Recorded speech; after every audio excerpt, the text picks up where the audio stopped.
Wow. Witchcraft all over this place right now. On this episode of Expedition X, my team heads south of the border to investigate the centuries-old witchcraft culture of Mexican brujeria, where recent reports of supernatural sightings and attacks by dark forces have a region on edge. Yo metí la reversa y ya en una esquina, porque ustedes en una esquina, así, ya iba volando. What do they do in the forest? Brujería, de hechicería, cómo dañar, cómo hacerle daño a las personas. So this must be the place Emilio's talking about. This is insane. Ah. Whoa! Go slow. You all right? This is blood.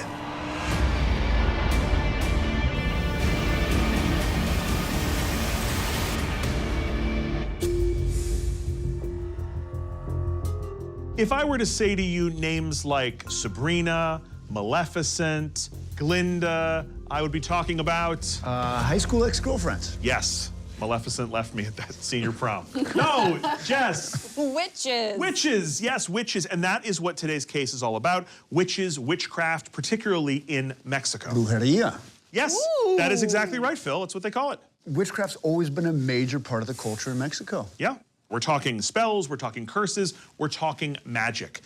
These kind of traditions date back to the earliest civilizations in Mexico, but it's a tradition that carries on even today. And not only that, reports of supernatural phenomena in Mexico are on the rise. For centuries, ancient Mexican cultures like the Aztec turned to people who identify as witches and sorcerers for their positive powers of healing. But some witch legends also bring terror.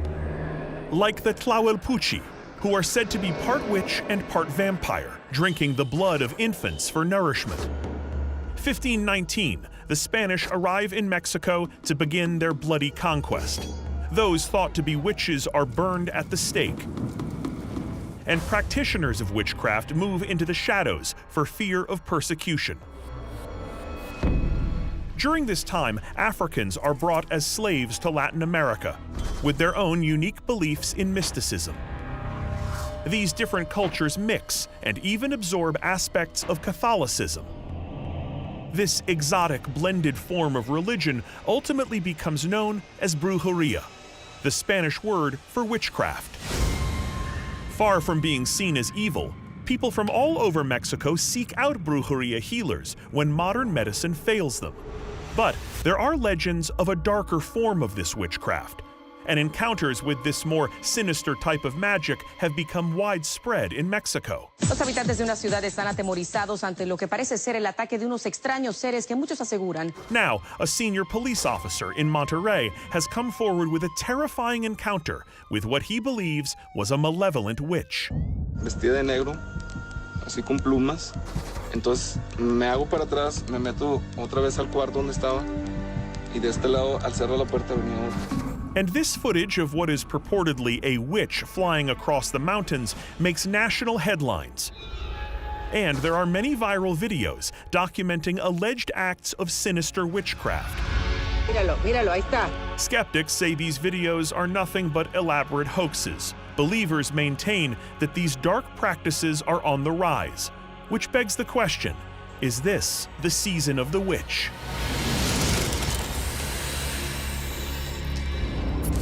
So what do you think? Look, I'm certainly not dismissing that there are many people who believe in the power of witchcraft. But those last few videos could just be kids messing around in the woods. There's also a lot of superstition at play here. People who want to believe something so much or fear something so much that they convince themselves it's true. Right? Here's the thing. I am one of those people that believe in the power of witchcraft. I may have done a spell or two or a lot. Are you a witch? I knew it. I knew I'm just saying. Should we be nervous? Are you? Yeah, you probably should. When I was in 5th grade, my mom found my stash of all my witchcraft items that I was keeping in an attic where I had taken candles and carved them into the shapes of people, and I was using them to cast spells. Wow. I had a book of shadows, so I would go to the library, I'd do a bunch of research, like in old history books and stuff, and write down the spells that I thought were cool. You clearly are a believer. Yeah, I'm a total believer in this stuff. It's a religion, and it's not just me or just with Mexico. It's a religion that extends around the world, just in variations and different forms. And, you know, there's people that truly believe that they get blessed by a witch and their life improves, or they get cursed and they get sick. And so for me, I'm just not going to dismiss that. I'm going to keep an open mind. Who's to say that there's not something really there? This really does have religious connotations for people, and so whether we share their beliefs or not, we certainly have to be respectful about this. The mission is as follows. I'm sending you to Monterrey, Mexico. That's where there has been this surge in reports of witchcraft. And so I want you to go down there and see if you can experience this for yourselves. I'm going to link you up with that police officer who claims to have had this terrifying encounter with a witch, and we'll start there.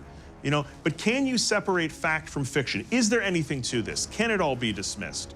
Is Mexico really under threat of witchcraft? I mean, we'll find out. We're on it. It's a 5-hour flight from New York to Monterrey, Mexico, the country's third largest city. It's a cosmopolitan mecca. However, modern comforts are not on our to-do list. I've arranged for Phil and Jess to meet our first witness in the mysterious mercados, where myth and magic are on full display. Leonardo Samaniego is a retired police officer who served on the force for over a decade and says he experienced one of Mexico's most famous witch sightings. Sabemos que usted vio algo extraño. ¿Qué pasó esta noche?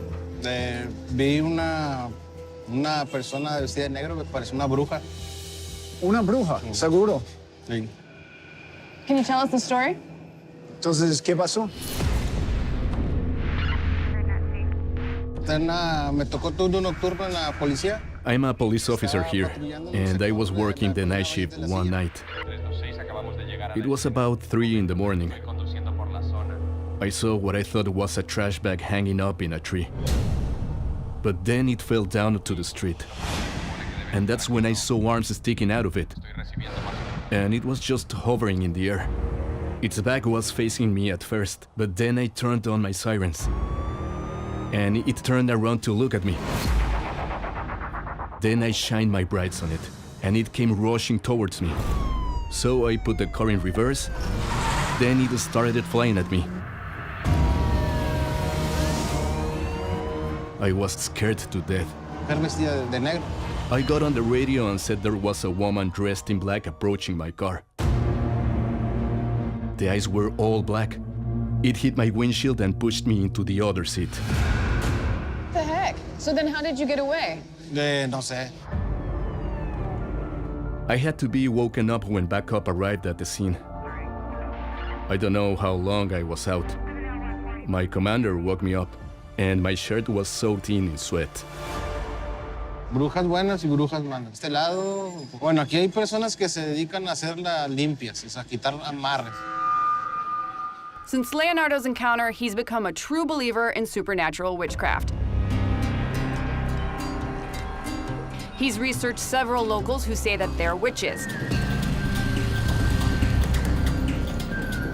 At our request, he's arranged a meeting with a person he believes is the real deal.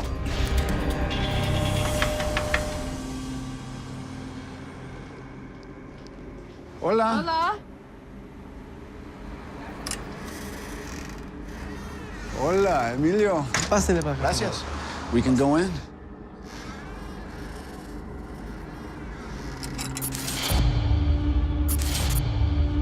Emilio Salas identifies as a bruja blanca, which translates to white witch.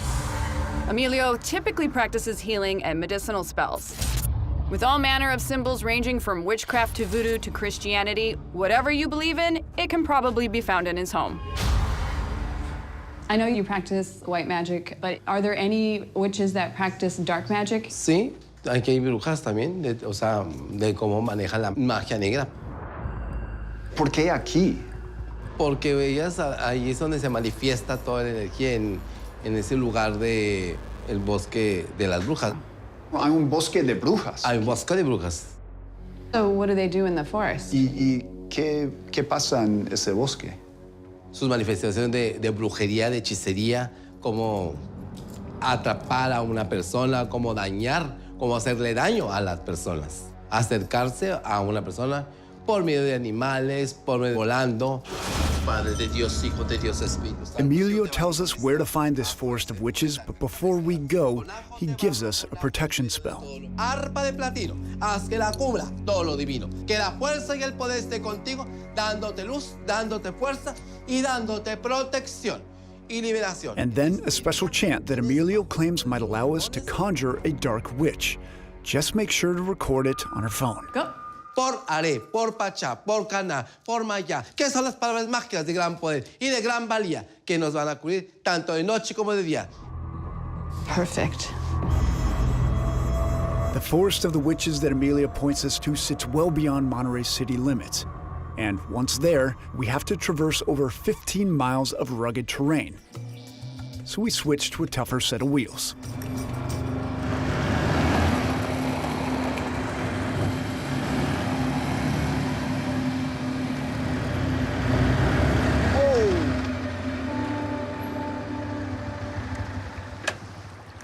What's the problem? Got ourselves a little river. I just want to test to make sure it's not too deep. Gets a little deep, big rock over here. I'm wondering if we could just make it. The branches are too low. I think we should cut right there, and that way we avoid all the deep stuff. I'll go my route, you go your route. See you on the other side. All right, you will. You will. You will, Philip. Let's go.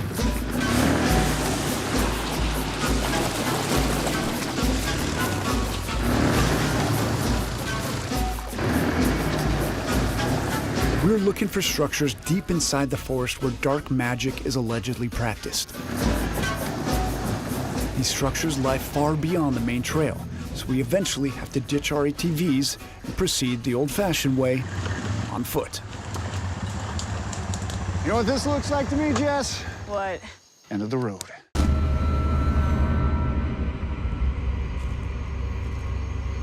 We got black bears out here. All right. Did you bring the bear spray? Nope. There's, I think, over a dozen species of owls that can be found around here. That is something that could contribute to the lore of this forest.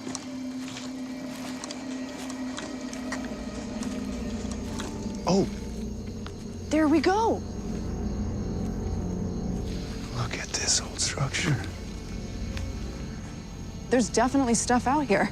Oh, yeah, in the middle of nowhere.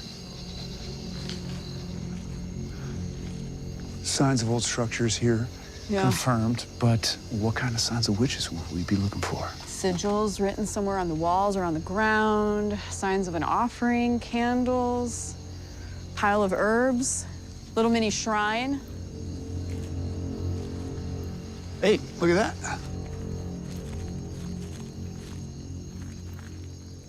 It looks like a hip bone. Yeah, looks like a hip bone. Did you hear that? I did. We found bones, but it could just be incidental. I mean, it's awfully clean. I'm not seeing any signs of any writing or sigils or, you know, anywhere that candle wax would have been used.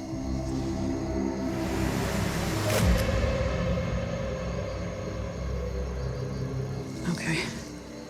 Just seems weird that there's just one random hip bone. Do you want to just follow this path? Yeah.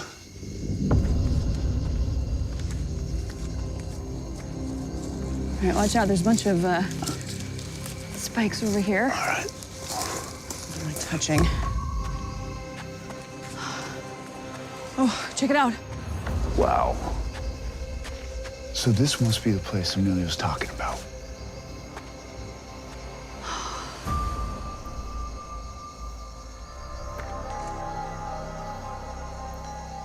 Keep in mind, we don't know if there's anyone there right now. So what, you want to not go? I'm just saying, let's be careful. Can you see inside the windows? As far as I can tell, it looks empty. I don't see any people. So what the hell are we gonna find inside this cabin? Let's find out. Even though the cabin looks empty for the time being, we stay on high alert as we don't know who could return at any moment. Hello? Wow. There's candles everywhere. Yeah. Oh my God. Blood? I mean, Man, look where you're stepping on. Look where you're stepping on. this is a circle. And a gigantic pentagram. This is insane. Check out bones inside this. Even I can tell that this is essentially witchcraft all over this place right now. Ooh. I just got goosebumps. Why? Okay. That moth, it's called the Black Witch Moth. I'm 100% serious. This is called the Black Witch. I've been looking for this moth since we've been here because it's used to symbolize witchcraft. Check out that pattern on the inside. The eye spots in there. Yeah. Everything in here could be a symbol. What do you think this offering is?